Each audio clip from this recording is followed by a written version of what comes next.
আমাদের কাছে অনেকেই জানতে চান যে বদলি হজ কি করানো যায়? জি, বদলি হজের বিষয়টি শরিয়া সিদ্ধ একটি বিষয়।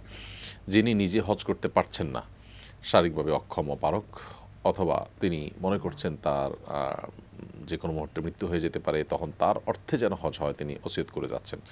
তো এই সমস্ত পরিস্থিতিতে তার পক্ষ থেকে অন্য কেউ যখন হজ করে দিবেন তার অর্থে, এটাকে বদলি হজ বলা হয়।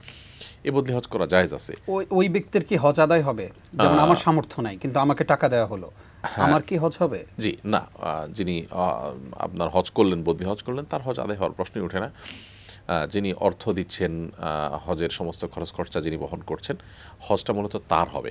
আর যিনি তার হয়ে হজটা করে দিচ্ছেন, তিনি যেহেতু পরিশ্রম করছেন, পুরো আয়োজনে শামিল থাকছেন, আল্লাহ সুবহানাহু ওয়া তাআলা তাকেও আজর দিবেন, সেটা আশা করা যায়। কিন্তু মূল হজটা আদায় হবে তার। আর বদলি হজ যিনি করবেন তার নিজের হজটা আগে হতে হবে। তিনি যদি নিজের হজটা কখনো না করে থাকেন, তিনি বদলি হজ করতে পারবেন না। তিনি, কারণ হলো হজ করার সামর্থ্য হয়ে গেলে তারপর হজ করা ফরজ। এখন তিনি তার টাকা পেয়ে যখন হজ করছেন, তারা যদি আগে যদি হজ না হয়ে থাকে তাহলে এটা তার হজ হয়ে যাবে। সেক্ষেত্রে যার টাকায় হজ করেছেন তাকে তার টাকা পরিশোধ করাটা তার উপর আবশ্যক হবে। আর যদি তিনি নিজের হজ করে থাকেন কখনো, তাহলে তার জন্য এখন এই সুযোগ থাকবে যে তিনি অন্য কারোর টাকায় তার পক্ষ থেকে বদলি হজ করে দিবেন।